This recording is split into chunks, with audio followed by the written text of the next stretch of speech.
Action. I'm Mira Rubin here with you on Enlightened World Network, and today's topic is normalized violence. Um, in our system of othering and domination and control, we have built in all kinds of responses of violence so that we don't even notice them. Like, that person really needed a good kick in the pants to get started. I mean, just it's a normal expression. So we're gonna just take a look at that and see what might be possible in cultivating a different approach to move us into a world that we'd like to live in. But before we get started, let's take a minute or two to get present. Let's take a deep breath in through your nose and hold it. And imagine clean, crisp oxygen flooding your lungs, flowing into your bloodstream, nourishing all your cells, all your organs, bringing vital life energy to your body and being. And as you exhale, exhale any tension, stress, negativity, fatigue. And now let's take another deep breath in through your nose and hold it. This time, imagine brilliant bright light lighting you up from the inside out, illuminating, electrifying, and energizing all your cells, your molecules, your electrons, creating a brilliant beam of light and energy from your heart out into the world. And as you exhale, exhale any remaining tension, stress, negativity, fatigue. And now let's press our palms together. Vigorously rub your hands together to feel the friction, the temperature, the pressure, the motion, the tickling and tingling when you stop. And allow all those sensations to bring you present right here, right now, into this remarkable physical form that enables us to experience life. Welcome, welcome, welcome. Good morning. So good to be here with you this morning. And we're talking about normalized violence. And this comes from a conversation that I had with a client yesterday who experienced a lot of violence in their lives. They were sexually molested and abused as a child, threatened with murder if they told. They were beaten up regularly by multiple siblings. They had lots and lots of experiences of violence in their lives. And what was showing up was sort of a playing out of emotional violence also, which they experienced too from deep neglect, although it wasn't framed that way as they were growing up. And so the emotional violence that I'm talking about is something that so many of us are familiar with, and it's probably just really common, and we wouldn't characterize it as violence. And that is when we're essentially hollering at somebody else to change. When we're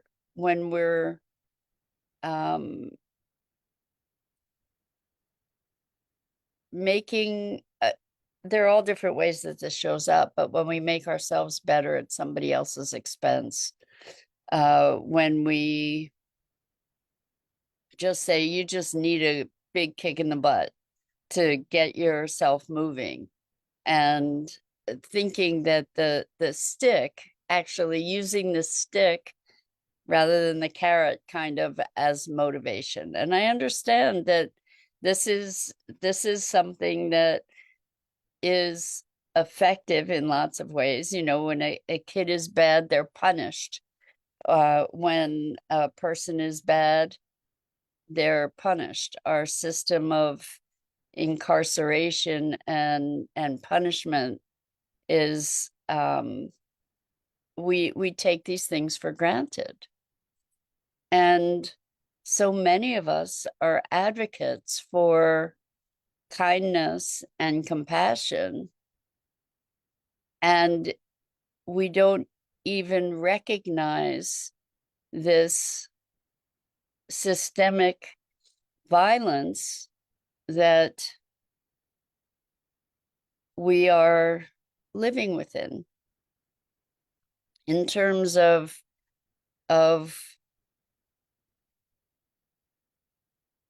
driving, road rage, right? It's a violence when somebody does something we don't like, we push back, we fight back, we hit back.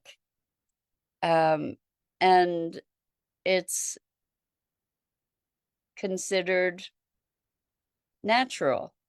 And we have terms like it's a dog eat dog world, or in business, the competition, we're going to crush the competition. And even in our positive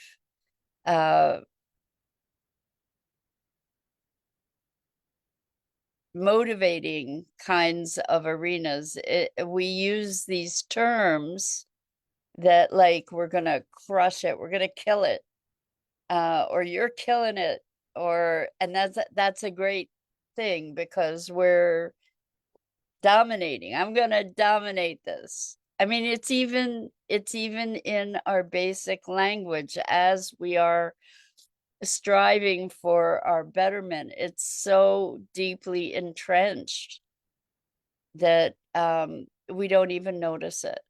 And what if, rather than the domination and control that we have in all our structures, school, it's like the teacher in traditional schooling structures, the teacher is the authority and everybody is meant to be quiet. And we can understand, there's certain efficacy to that. And what kind of system are we breeding? So to be able to recognize the penetration of this thought structure, this paradigm, on all these different levels, where as an authority figure, we mete out punishment or consequences, where as an authority structure or an authority, we dominate others, belittle others based on the superiority of our knowledge, for example. It doesn't have to be that way. It can be that we're in collaboration, that we're in contribution, that we are dealing with others from a base of kindness, compassion, connection. It doesn't mean that we have to be pushovers for unacceptable behavior. And there are different ways to operate. And one of the foundations of this institutional violence and our cultural orientation toward violence is this notion of othering and separation. So it's you and me against the world, or just me against the world kind of thing. That there's this polarizing perspective of us and them. And in the othering, where there's a constant jockeying for position. And when we other, then we can justify all kinds of violence, all kinds of atrocious behavior by creating this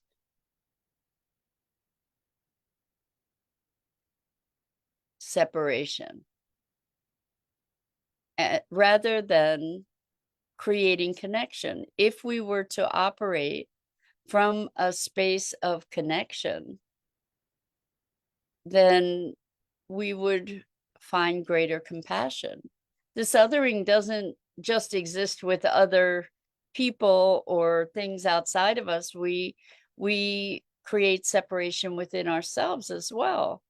And we do violence to ourselves as well when maybe we do something that we're not proud of.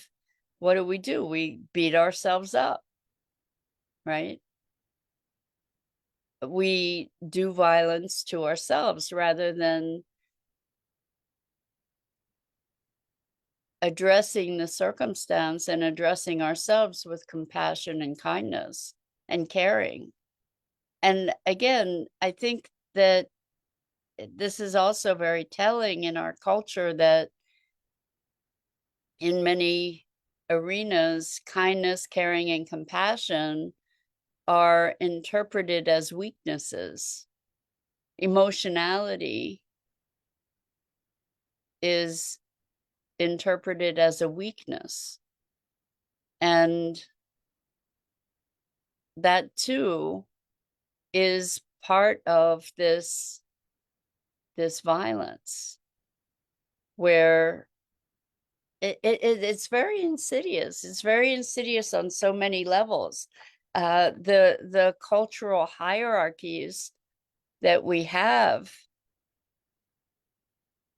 also have a violence to them, because it justifies, or we use it to justify poor treatment of lesser beings, lesser humans. You know, we create this hierarchy. I have more of an education, so your knowledge is useless, or you can't possibly have any worthy contribution, or a contribution that's as valuable as mine, because my education or my intelligence or my wealth or my whatever is greater than yours. And I think it's something that we get to make visible and become more present to, particularly in ourselves. Like, this is the place to start, is to start recognizing these programs within ourselves.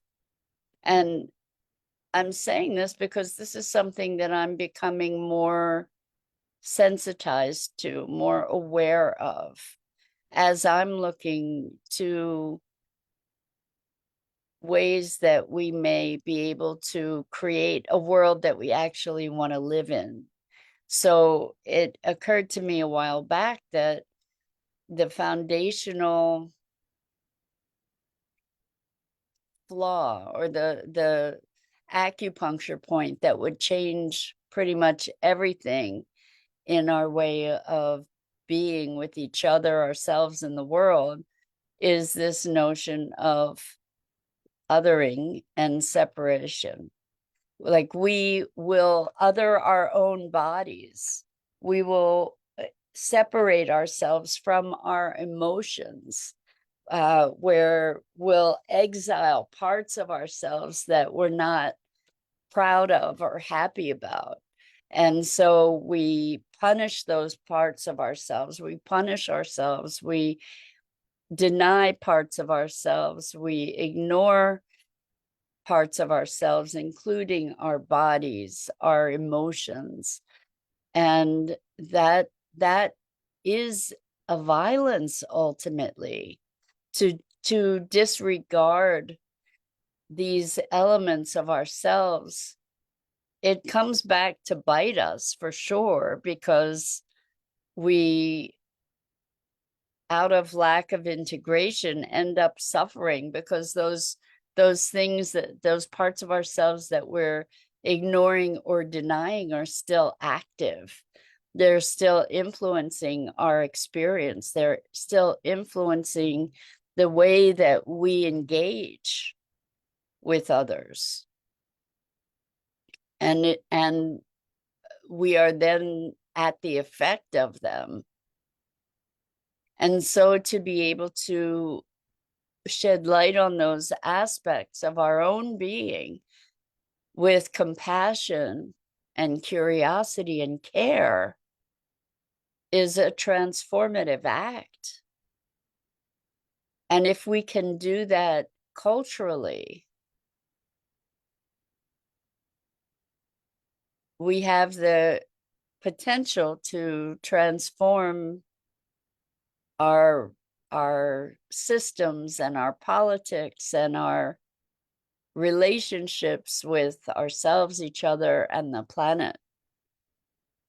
So it's very interesting to be able to recognize one of the things that we are looking to do in these morning conversations is to make the invisible visible,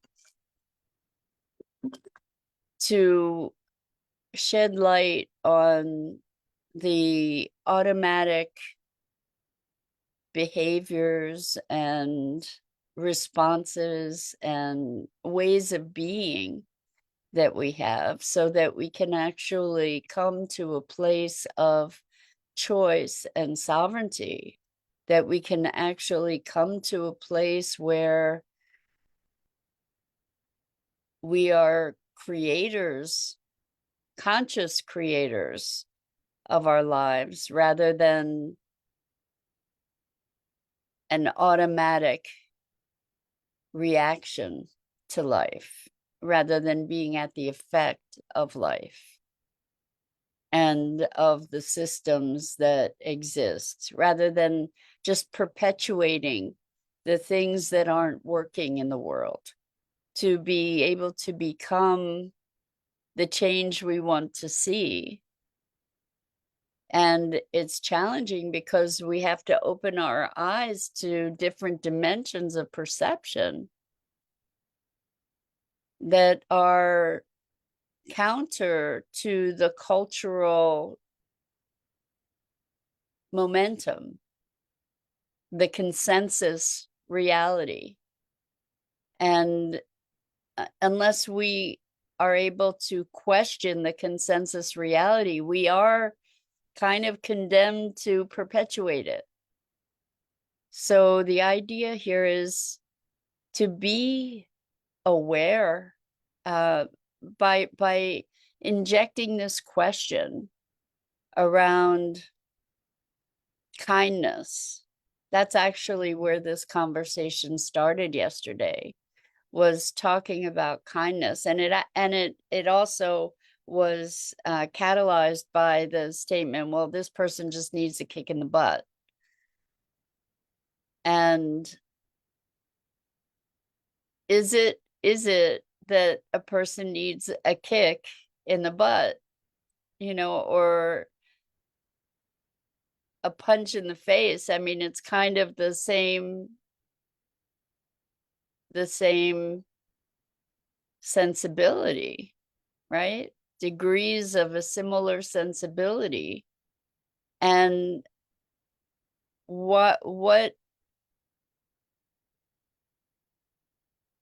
I think what we're saying when we're saying somebody needs a kick in the butt is they need encouragement. But why does the encouragement manifest as something violent? And we could say, well, that's not really violent. But let's look at that and say, well, what other possibilities might be there? Sometimes people need a bit of a push, support from behind, maybe. That is another way to consider it. But, it's interesting to look at how this domination, control, hierarchy manifests even in our best intentions, like with charities, for example, where somebody looks at a problem within another culture and says, oh, this will fix that. I'm going to create this for them. I'm going to be the savior, without any understanding of the system that they're trying to intervene in. And so often those well-intended, although misguided endeavors fall flat and sometimes create more of a problem than they were trying to address in the first place. So good morning, Rosalind. Welcome. So good to have you here this morning. We're talking about normalized violence. And I think that it's important for us to start recognizing where we have these violent metaphors, where we engage in this domination and control kind of mechanism, and how it's very natural to do that. It's very natural to pull in our culture, or it's very normalized to pull rank on somebody else, to assert one's own superiority and authority, and to diminish somebody else in order to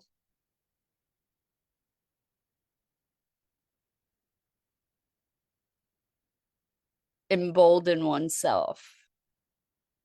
And if we are looking to create a new world, a world that works, rather than being founded in this notion of separation and othering, if we can instead move from a place of connection and kindness and compassion. Well, I think when we move from a place of connection rather than separation, by default, it cultivates kindness and connection, or compassion, rather.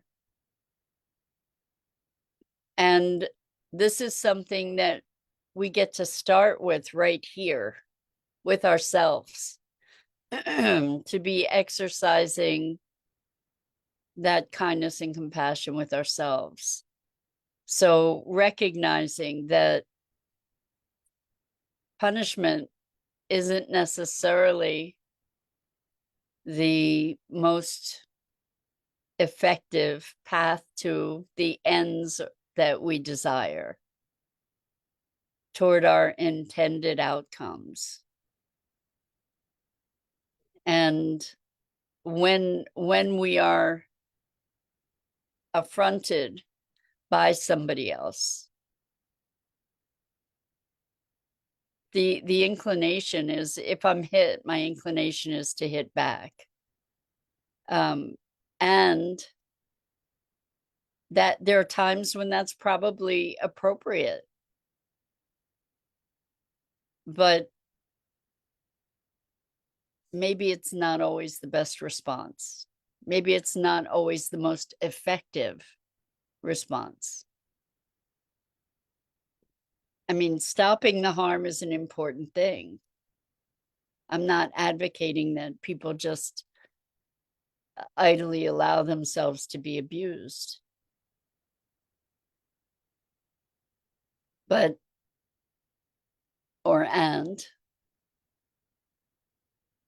I think we get to question it. We get to question these things that we just have, these things that have been unexamined. We get to look, we get to listen to our own language and to look at how we treat ourselves when we do something we're not happy about. That's a great place to start, to be cultivating a deeper connection and kindness and compassion. And so I think that's a great way to go into the weekend, is just being aware. How do we treat ourselves? Especially when we do something we're not happy about. And how might we modify that treatment to be in greater alignment with our deeper commitments and our deeper intentions for ourselves and the world? So that's it for today. I'm Mira Rubin. This is the Core Connection, and I go live here each weekday morning at 9 a.m. Eastern on the Enlightened World Network Facebook page and YouTube channel. And I invite you to please like, follow, and share Enlightened World Network and me. The links are in the description. And as always, it's such a privilege to have the opportunity to engage in these morning musings about the nature of life and being human. So until next time, so much love to you.